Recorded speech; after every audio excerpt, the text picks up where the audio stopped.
नमस्कार दोस्तों, स्वागत है आप सबका आपके अपने YouTube channel self study care में।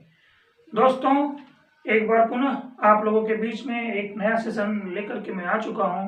आज का जो ये सेशन है ये हिस्ट्री है और हिस्ट्री में आप लोगों को अब तक मैंने बताया है मौर्य वंश के बारे में आप लोगों को बताया जा रहा है। मौर्य वंश में चंद्रगुप्त मौर्य हो चुके हैं, बिंदुसार हो चुके हैं और बिंदुसार के बाद बिंदुसार का जो उत्तराधिकारी होगा यानी कि मगध साम्राज्य पे कौन शासन करेगा उसके बारे में हम लोग जानेंगे। तो वीडियो देखने से पहले आप लोग अगर हमारे वीडियो आपको पसंद आता है तो हमारे वीडियो को आप लोग लाइक करिएगा और हो सके तो ज़्यादा से ज़्यादा इसको शेयर करिएगा और दोस्तों के बीच में भी शेयर सब्सक्राइब करवाइएगा, खुद भी सब्सक्राइब करिएगा।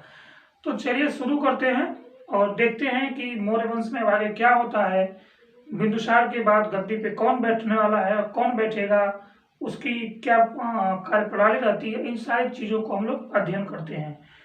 तो जब बिंदुसार की मृत्यु होती है तो बिंदुसार की मृत्यु होने के बाद फिर मगध की गद्दी पे आसीन कौन होगा, तो मगध की गद्दी पे बिंदुसार का जो उत्तराधिकारी होता है 269 ईसा पूर्व में मगध की गद्दी पर बैठता है। कौन बैठ रहा है? सम्राट अशोक। अशोक जो है 269 ईसा पूर्व में मगध की गद्दी पर बैठता है और मगध की शासन अब सम्राट अशोक के हाथ में आती है और पूरा का पूरा बागडोर अब जो है अशोक जो है संभालने वाला है।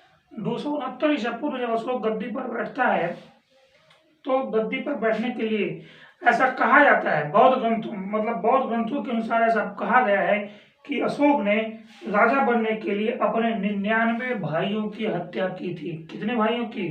99 भाइयों की हत्या अशोक जो है राजा बनने के लिए किया था, ऐसा बौद्ध ग्रंथों के हिसाब से। यही अगर बात करते हैं कि इसका जन्म कब होता है तो अशोक का जन्म होता है वो 304 ईसा पूर्व में 304 ईसा पूर्व में पाटलिपुत्र में होता है।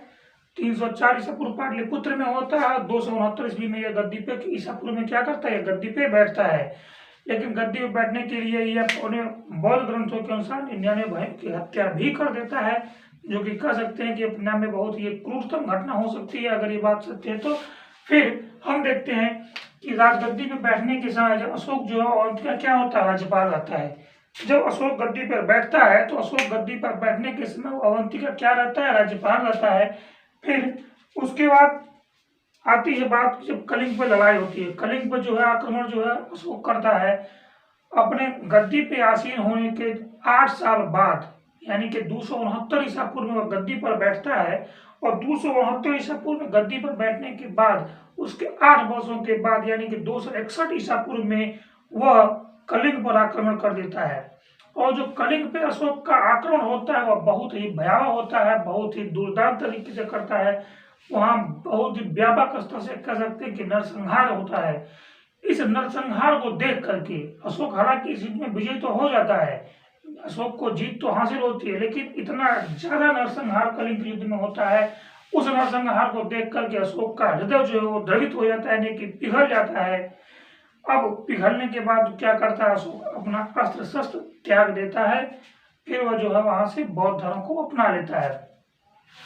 लेकिन इतिहास में एक साक्ष्य ये भी मिलता है कि कलिंग पर विजय प्राप्त करने और कलिंग पर लड़ाई अशोक सिर्फ इसलिए करता है क्योंकि उसे हाथी चाहिए थी, हाथियों की आवश्यकता उसे थी। तो हाथी प्राप्त करने के लिए जो है अशोक जो कलिंग पर क्या कर देता है? चढ़ाई करता है और आक्रमण करता है। परिणाम स्वरूप भयानक रक्तपात होता है, परिणाम स्वरूप वहां पे भयानक रक्तपात हो जाता है। अब ये बात उठती है कि कलिंग जो आक्रमण होता है उसकी जानकारी किस स्रोतों से प्राप्त होती है? तो कलिंग युद्ध की जानकारी होती है वह खारवेल के हाथी गुम्फा अभिलेख से। कहां से? खारवेल के हाथी गुम्फा अभिलेख से प्राप्त होती है। कलिंग आक्रमण की जानकारी खारवेल के हाथी गुम्फा अभिलेख से प्राप्त होती है।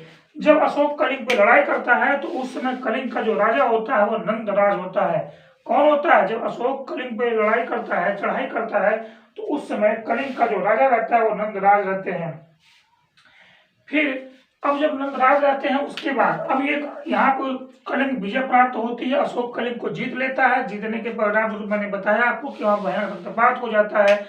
रक्तपात से व्यथित होकर के अशोक जो है शस्त्र को त्याग देता है और बौद्ध धर्म को अपना लेता है। जब अशोक बौद्ध धर्म को अपना लेता है तो उसके बाद अब बौद्ध धर्म का अनुयायी हो जाता है। इसी कड़ी में अशोक जो है अपने पुत्र अपने बेटे महेंद्र एवं पुत्री संघमित्रा को श्रीलंका भेजता है। किस लिए? बौद्ध धर्म के प्रचार प्रसार हेतु अशोक जो है अपने पुत्र महेंद्र एवं पुत्री संघमित्रा को जो है श्रीलंका भेजता है बौद्ध धर्म के प्रचार प्रसार करने के लिए। वहां पे क्या होता है कि वहां पे श्रीलंका में जब इनके पुत्र और पुत्रियां जाते हैं बौद्ध धर्म के प्रचार करने के लिए, तो जो श्रीलंका का राजा रहता है वह वहां पे सिंहली धर्म चल रहा है, सिंहली धर्म को अपनाया होता है, लेकिन वो सिंहली धर्म को छोड़ करके बौद्ध धर्म को क्या करता है? अपना लेता है। यानी कि श्रीलंका का जो राजा था वो सिंहली द्वीप को छोड़ करके, सिंहली धर्म को छोड़ करके बौद्ध धर्म को क्या करता है? अपना लेता है। फिर अशोक जो है, अशोक ने आजीवक संप्रदाय के लोगों के लिए, यानी कि ऐसा कहा जाता है कि अशोक जो है धार्मिक सहिष्णुता था, यानी कि जो है वह सभी धर्मों के प्रति समान व्यवहार करता था, किसी के साथ जो भेदभाव नहीं करता था। और अशोक जो है, अशोक जब बौद्ध धर्म को अपनाता है तो ऐसा नहीं करता है उस बौद्ध धर्म को राजधर्म घोषित न कर करके अपनी स्वेच्छा से वो बौद्ध धर्म को अपनाया हुआ रहता है, यानी कि किसी के ऊपर वह दबाव नहीं डालता है कि आप भी जो है बौद्ध धर्म को अपनाइए। फिर अशोक क्या करता है कि आजीवक संप्रदाय के लोगों के लिए गया में, कहाँ पे? गया में बराबर की पहाड़ी में 4 गुफा जो है दान में दे देता है। कौन कौन सी गुफा थी? सुदामा, कौड़, चोपड़ा और विश्व झोपड़ी, ये 4 जो गुफाएं होती हैं गया में, बिहार गया में, इन 4 गुफाओं को अशोक क्या करता है? आजीवक संप्रदाय को दान में दे देता है। वहीं पे अशोक बात करते हैं कि अशोक की कितनी पत्नियां थी। अशोक के पास, अशोक की 5 पत्नियां थी, लेकिन इन 5 पत्नियों में जो सर्वाधिक प्रभाव होता था तो वह कारुवाकी जो पत्नी का नाम था, कारुवाकी का अशोक के ऊपर सर्वाधिक प्रभाव था और उसके प्रभाव में अशोक सर्वाधिक रहता था, कारुवाकी के। फिर कहा जाता है कि अशोक भारत का पहला शासक था जिसने अपने संदेशों को अभिलेख के माध्यम से जनता तक पहुंचाया। किसके माध्यम से? अभिलेखों के माध्यम से जो है अशोक ने अपने जो है शासन को जनता तक पहुंचाता है, अपने संदेशों को जनता तक पहुंचाता है। फिर अशोक की जो अभिलेख लिखने की प्रेरणा होती है वो कहाँ से प्राप्त होती है?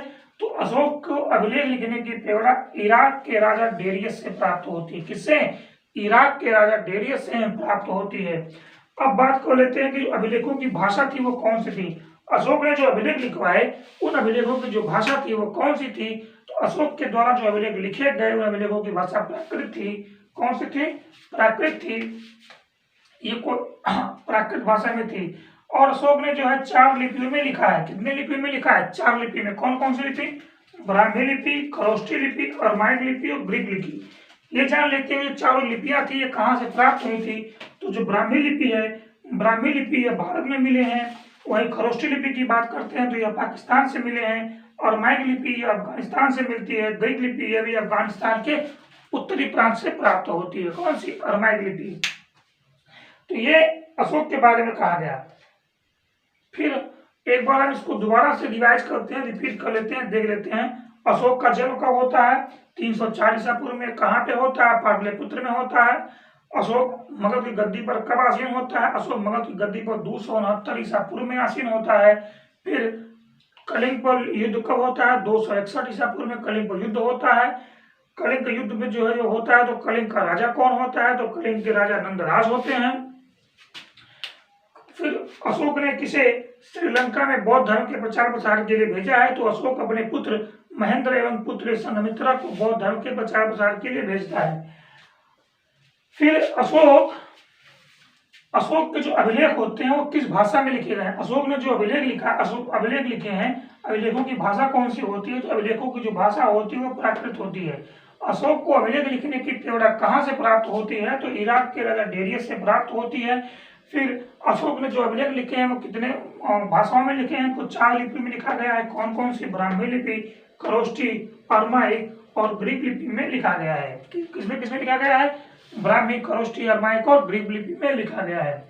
तो ये तो था अशोक के बारे में महत्वपूर्ण चीज। अभी अशोक के बारे में और भी बहुत सारी चीजें आपको बताया जाएगा, यानी जानकारी में है तो नेक्स्ट क्लास में आपको बताई जाएंगी। इतने में अशोक खत्म नहीं होने वाले हैं। अशोक का जो चैप्टर है वो बहुत ही लंबा है, क्योंकि उसमें जो ये इसके जो अभिलेख हैं, ये अभिलेख ही इसके बहुत ही महत्वपूर्ण है। एग्जाम में बार बार पूछे जाते हैं अभिलेखों को लेकर के। इसके अभिलेखों के बारे में अध्ययन किया जाएगा। तो अगले क्लास में यानी कि जो नेक्स्ट सेशन आएगा उसमें इन सारी चीज़ों पर चर्चाएं की जाएंगी। और आशा करता हूँ कि अभी तक मैंने जो आपको बताया है ये आपको अच्छे से समझ में आया होगा। समझ में अगर आया होगा तो आप लोग इसको लाइक जरूर करिएगा और अपने दोस्तों के बीच में शेयर करिएगा और खुद सब्सक्राइब करिए और अपने दोस्तों से भी सब्सक्राइब करवाइएगा। मिलते हैं नेक्स्ट सेशन में, तब तक के लिए जय हिंद।